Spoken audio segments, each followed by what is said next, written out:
The Desperate Call. The Council of Dying Worlds. The emergency session of the Intergalactic Preservation Council had been running for 72 hours straight. Ambassador Kilani of the Ethereal Collective floated above her designated platform, her translucent form flickering with the stress patterns that her species displayed during extreme anxiety. Around the vast circular chamber, representatives from 47 different civilizations maintained their vigil, though hope was becoming as scarce as the worlds they were trying to save. Another sector had gone silent in the past 6 hours. The Kepler 442 system, home to over 12 billion souls across 4 inhabited worlds, had simply stopped responding to all communication attempts. Long-range sensors showed the same horrifying signature they had come to dread: biological contamination spreading at an impossible rate, converting all organic matter into something that defied classification.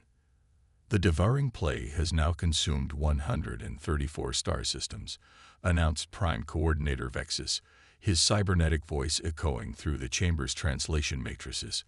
The Mechanoid Federation had been the first to attempt a solution, sending fleets of automated ships to quarantine affected areas. They had watched in horror as the plague somehow infected their artificial intelligences, turning sophisticated machines into grotesque hybrid creatures that served its endless hunger. Ambassador Thyra of the Botanical Confederacy swayed gently, her bark-like skin showing the pale patches that indicated deep concern among her people. Our finest biological engineers cannot even understand how it functions. She communicated through chemical releases that the chamber's systems converted to understandable language. It appears to rewrite the fundamental laws of genetics on a molecular level. Our most advanced containment protocols are useless. The plague had first appeared 18 months ago in the Outer Rim territories. Initial reports suggested a simple biological contamination, something that advanced civilizations should handle with ease. The galaxy's greatest medical minds had assembled, confident that their sophisticated understanding of life sciences would quickly identify and neutralize the threat. They had been catastrophically wrong. The entity, for lack of a better term, seemed to possess an intelligence that adapted faster than any known biological process. It learned from every attempt to stop it, evolving countermeasures before the next wave of defenses could be deployed. Worse still, it appeared to target the most advanced civilizations first, as if their very sophistication made them more vulnerable to its influence. The unthinkable option. We have exhausted every conventional approach, Prime Coordinator Vexus continued, his mechanical form clicking softly as internal processors calculated probability matrices. Our antimatter bombardments only seem to energize it. Our quantum isolation fields are breached within hours. Our most advanced AI systems become corrupted and turn against us. A wave of despondent harmonics filled the chamber as various species expressed their growing despair. The crystalline resonance beings created a low, mournful tone that seemed to vibrate through the very structure of the station. The aquatic depth-dwellers released clouds of bioluminescent distress signals that painted the water in their environmental suits with patches of worried blue and green. Perhaps, came a gravelly voice from the chamber's lower levels, it is time to consider less conventional alternatives. All attention turned to General Kazrik of the warrior caste, a species that had not spoken in council for over 2 standard years. The reptilian general's scared hide and missing left arm testified to conflicts that predated the current crisis by decades. His people, the Saurian Dominion, were among the galaxy's most formidable military powers, but even they had been forced to retreat from 3 border systems when the plague arrived. What alternative could possibly succeed where our greatest minds have failed? Ambassador Kilani asked, her ethereal form pulsing with skeptical patterns. General Kazrik's yellow eyes gleamed with something that might have been desperation or madness. There is one member species we have not consulted, the newest addition to our confederation. A series of confused sounds filled the chamber. The Harmonic Collective released questioning frequencies while several delegates accessed their databases through neural interfaces, trying to identify which recent addition the general meant. You cannot possibly mean the Terrans, Ambassador Thyra's chemical communications carried notes of disbelief. They have been members for less than 1 standard year. Their technology is primitive by our standards. They still use chemical propulsion and kinetic weapons. Exactly, General Kazric replied, his voice carrying the weight of someone who had spent lifetimes studying warfare. They think differently because they must. Their approaches are so primitive, so brutal, that they might reveal solutions we have overlooked in our sophistication. The debate that followed was heated and desperate. The Ethical Oversight Committee raised concerns about involving a species known for its violent history. The Scientific Council argued that bringing in primitive minds would only waste precious time. The Military Advisory Board pointed out that if the galaxy's most advanced civilizations couldn't solve the problem, how could barely spacefaring humans possibly help? But desperation has a way of making the impossible seem reasonable. As reports came in of 3 more systems going dark, the Council found itself voting on a proposal that would have been unthinkable just months before. They would ask the humans for help. The human response. The human response to the Intergalactic Preservation Council's distress call came faster than anyone expected. Within 6 hours of the transmission being sent to the Sol system, a reply arrived that was as direct as it was unsettling. Message received and understood. Crisis response team departing immediately. Arrival in 72 hours. Prepare for unconventional methodologies. End transmission. The brevity of the response troubled many council members. Where other civilizations would have requested detailed briefings, environmental specifications, and extensive safety protocols, the humans had simply acknowledged the problem and announced their intention to solve it. Ambassador Kilani found herself stationed at the arrival bay when the human vessel emerged from hyperspace. The ship was unlike anything she had ever seen in her 3 centuries of diplomatic service, where galactic civilization favored elegant curves and harmonious proportions that reflected the natural beauty of their respective worlds. The human vessel looked like it had been designed by someone who viewed space as a hostile environment to be conquered rather than explored. The ship's hull was scarred and patched, suggesting it had seen action in conflicts that the rest of the galaxy had never heard of. Strange protrusions and sensor arrays covered its surface like technological growths, giving it an almost organic appearance that was deeply unsettling to beings accustomed to clean, symmetrical designs. As the vessel docked with the station, Ambassador Kilani could hear unusual sounds coming from within. Where other ships hummed with the quiet efficiency of advanced technology, this one seemed to growl and rumble like some great mechanical beast. The docking process itself was accomplished with a precision that belied the ship's crude appearance, sliding into the bay with movements that suggested the pilot had done this sort of thing many times before under less than ideal conditions. The airlock cycled open, and the human delegation emerged.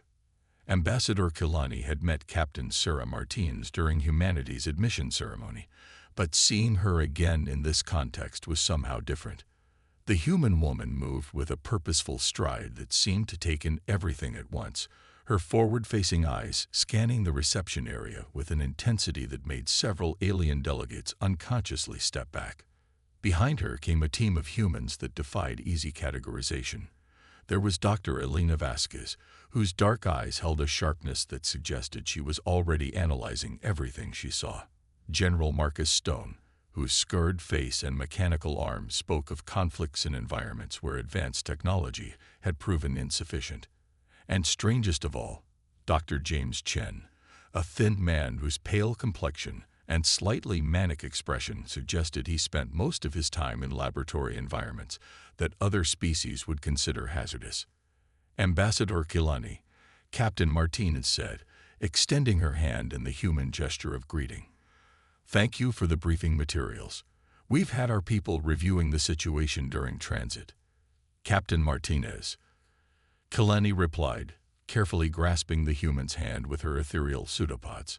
"I must admit, the Council is curious about your confidence. The galaxy's greatest scientific minds have been working on this problem for over a year without success." Dr. Chen stepped forward, and Kilani noticed that his eyes had an unsettling intensity that made her want to retreat. Ambassador, with respect, that might be exactly the problem. Sometimes the most sophisticated approach is the wrong approach. The first shock. The briefing took place in the Council's main strategic chamber, with holographic displays showing the plague's progression across the galaxy. The assembled representatives watched as the humans reviewed data that had confounded the greatest minds in known space, their expressions shifting from professional interest to something that looked disturbingly like excitement. Energy-based organisms that rewrite biological code, Dr. Vasquez murmured, studying the scan results. Adaptive intelligence that learns from every countermeasure. Resistance to conventional weapons and containment protocols. Classic exponential threat pattern, General Stone added, his mechanical fingers tapping against the table with metallic clicks. The kind of problem that gets worse the longer you spend analyzing it instead of acting. Prime Coordinator Vexus leaned forward, his optical sensors focusing on the human team. Dr. Vasquez, your assessment matches our own conclusions, but how do you propose to attack an entity that has proven immune to every form of technology we possess? Dr. Chen looked up from his handheld device, and his smile was the kind that made civilized beings unconsciously check for exits. Coordinator, you're thinking like advanced civilizations. You see this as a technological problem requiring technological solutions. We see it as a biological problem requiring biological solutions. I'm afraid I don't understand. Ambassador Thyra communicated, her chemical releases carrying notes of confusion. The plague adapts to technology, Dr. Vasquez explained, pulling up genetic analysis charts that made several delegates recoil in shock. It learns from advanced systems and incorporates their capabilities, but it's still, fundamentally, a biological entity. And humans have been fighting biological entities for our entire evolutionary history. General Kazrick's reptilian features showed the first signs of interest he had displayed in months. Dr. Vasquez, are you suggesting biological warfare? The silence that followed was profound and deeply uncomfortable. Biological warfare had been banned by galactic treaty for over 1,000 years, considered too dangerous and unpredictable for civilized species to employ. The very concept was associated with the dark ages of galactic history, when primitive species had nearly wiped themselves out with weapons too terrible to control. Not exactly, Dr. Chen replied, and his expression became even more unsettling. We're suggesting something much more comprehensive. Complete biological domination through directed evolution and genetic manipulation. The chamber erupted in sounds of horror and disbelief. The Ethical Oversight Committee began broadcasting emergency frequencies while several species representatives activated their emergency communication protocols to warn their homeworlds. You're talking about crimes against the fundamental laws of nature, Ambassador Kilani said, her ethereal form flickering with patterns of revulsion. Genetic manipulation on that scale is forbidden by every civilized code of conduct. Captain Martinez stood slowly, and for the first time since her arrival, her expression became serious. Ambassador, civilized codes of conduct are luxuries that civilizations enjoy when they're not facing extinction. The plague doesn't care about your ethics.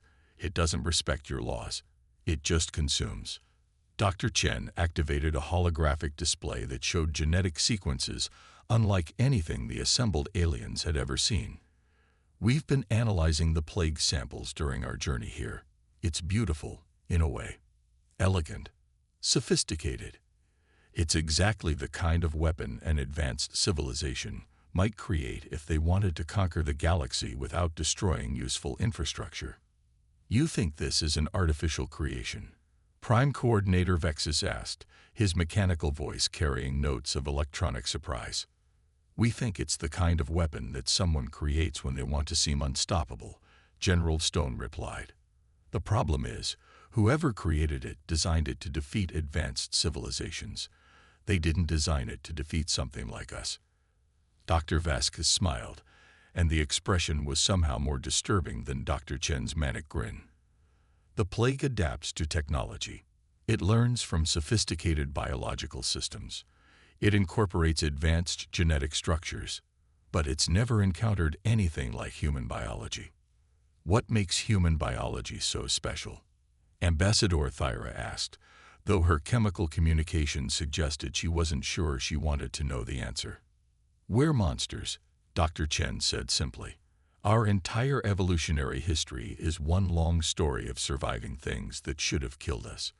We've developed biological systems that are so aggressive, so adaptable, so fundamentally hostile to other forms of life, that we're essentially walking biological weapons. The chamber fell silent as the implications of what the humans were suggesting began to sink in. They weren't offering to help fight the plague. They were offering to unleash something potentially worse. The plan is simple, Captain Martinez continued. We introduce human-derived biological agents that are specifically designed to outcompete the plague. We turn this into a biological arms race, and we make sure humanity wins. And if your biological agents prove uncontrollable? Ambassador Kilani asked, her voice barely above a whisper. Dr. Chen's smile widened. Ambassador, that's what makes us monsters instead of heroes. We're not here to save the galaxy gently. We're here to save it completely, regardless of the cost. As the human team began outlining their plan in detail, the assembled representatives of galactic civilization began to understand what they had truly asked for. They had called for heroes to save them from an impossible threat. Instead, they had summoned something that might be worse than the enemy they faced. Monsters Unleashed. The Moral Abyss. The human laboratory ship Pandora arrived in the Kepler 442 system 72 hours after the Council meeting, accompanied by a small fleet of vessels that defied every galactic convention regarding scientific research. Where other species conducted their experiments in sterile, controlled environments with multiple safety protocols, the human ships looked like they were designed to operate in the aftermath of biological warfare. Ambassador Kilani watched from the observation deck of the Council monitoring station as the human fleet took up positions around the dead worlds. The plague had completely consumed the system's 4 inhabited planets, transforming them into writhing masses of corrupted biomatter that pulsed with an alien intelligence. Long-range sensors detected movement beneath the surface of what had once been thriving cities, suggesting that the plague was still actively converting matter into forms that served its incomprehensible purpose. "This is madness," whispered Prime Coordinator Vexus, his mechanical voice carrying harmonics of distress that his species rarely displayed. "They're entering the contamination zone without any protective barriers." Dr. Elena Vasquez's voice crackled over the communication system, transmitted from the bridge of the Pandora. "Council observers, this is Dr. Vasquez. We're beginning preliminary biological sampling. Please maintain minimum safe distance of 50,000 kilometers. Dr. Vasquez, Ambassador Kilani transmitted, your ships are directly in the path of plague contamination. Our sensors detect active infection vectors targeting your hulls." The response came with what sounded disturbingly like laughter. "Ambassador, we're counting on it. The first step in biological warfare is understanding your enemy's capabilities." What happened next would be remembered as one of the most horrifying moments in galactic history. The human ships deliberately allowed themselves to be infected by the plague, their hulls becoming covered with the same corrupted biomatter that had consumed entire worlds. Council observers watched in shock as the human vessels continued operating normally while alien growths spread across their surfaces like technological cancer. "All ships reporting normal function," came Captain Martinez's voice, calm and professional despite the fact that her vessel now looked like something from a nightmare.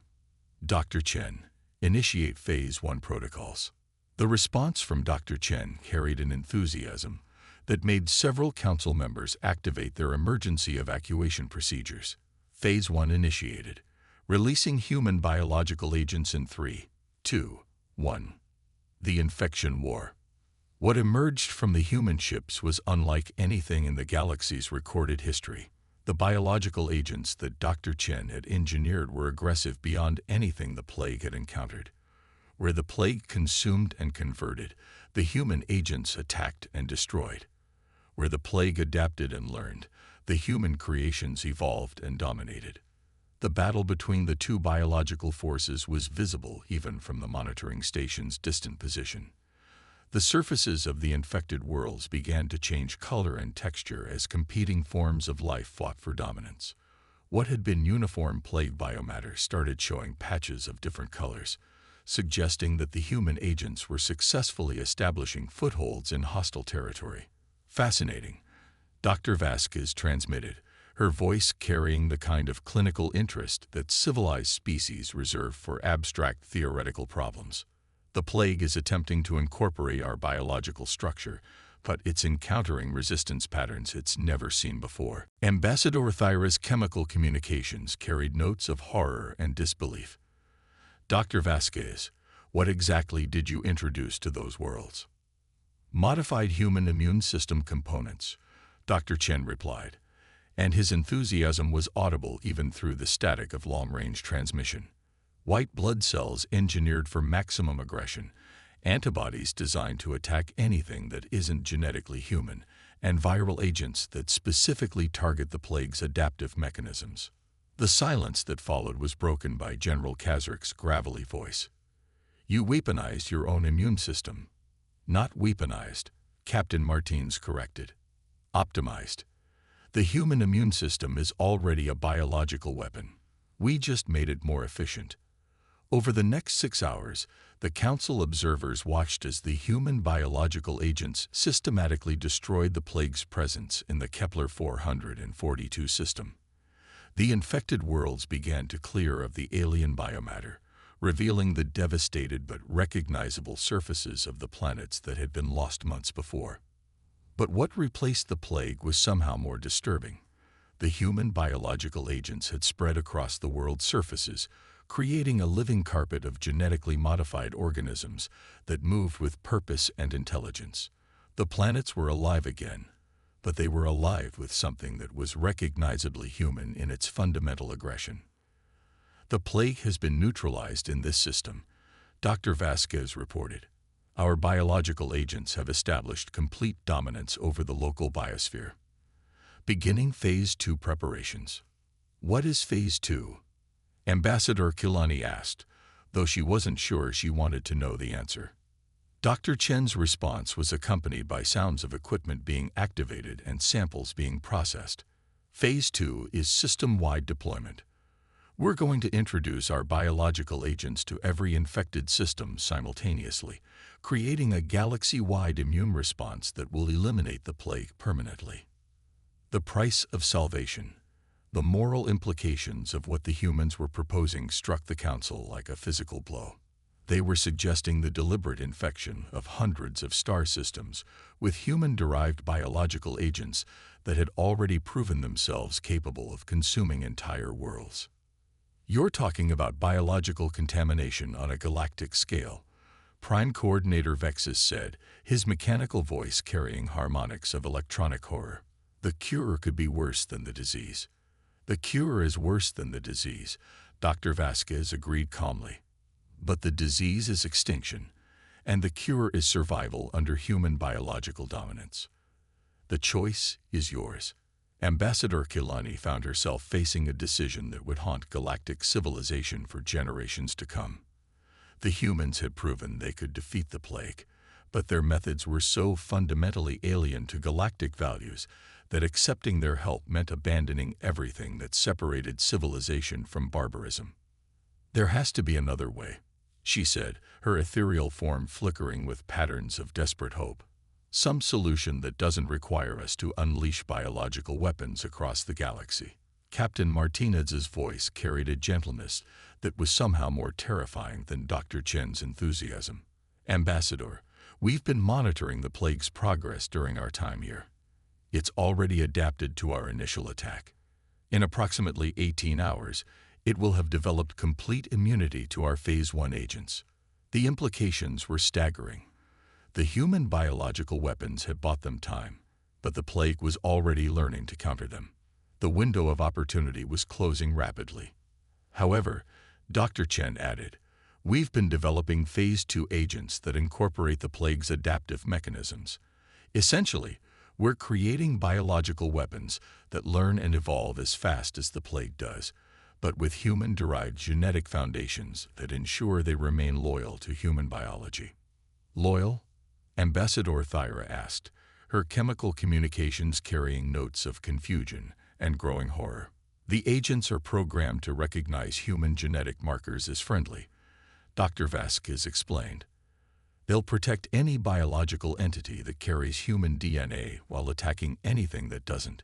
It's a form of biological imperialism, but it's the only way to ensure permanent immunity against adaptive threats like the plague. General Kazric leaned forward, his reptilian features showing the kind of interest that came from a lifetime of military service. Dr. Vasquez, are you saying that survival requires genetic modification to include human DNA? Not modification, Captain Martins corrected. Integration. Any species that wants to survive in a galaxy protected by human biological agents will need to incorporate human genetic markers into their biology. It's a form of enforced evolution. The chamber erupted in sounds of outrage and disbelief.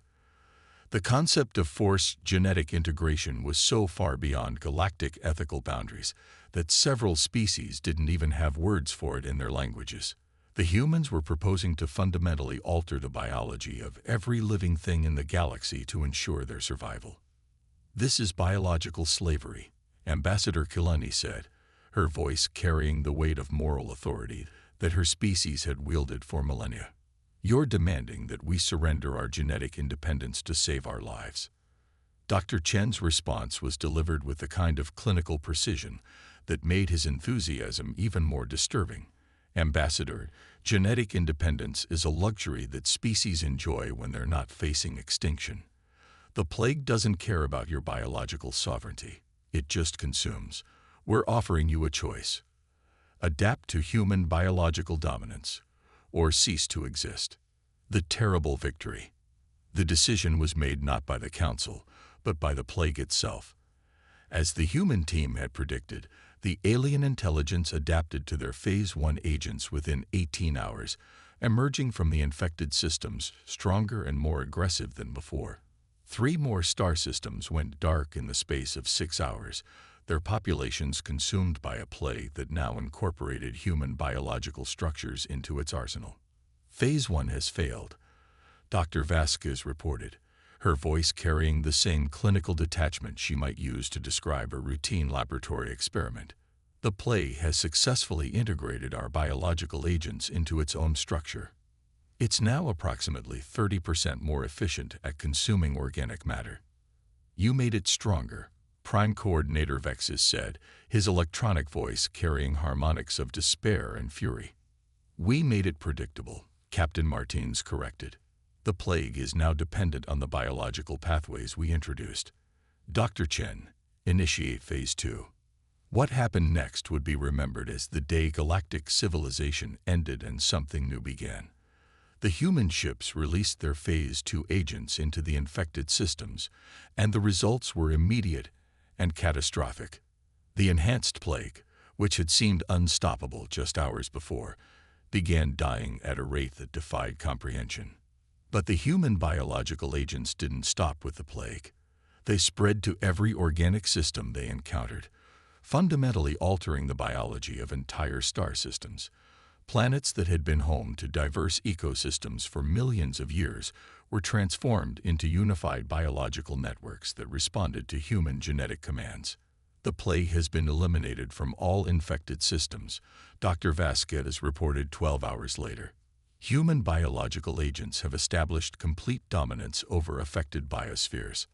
All organic life in the target zones is now genetically integrated with human biological markers. The victory was total and absolute. The plague that had threatened to consume the galaxy was gone, wiped out by biological weapons so aggressive that they had not only defeated the threat, but had claimed the territory for themselves. What about the species that lived in those systems? Ambassador Kilani asked, though she already knew the answer would be terrible. They survived, Captain Martins replied.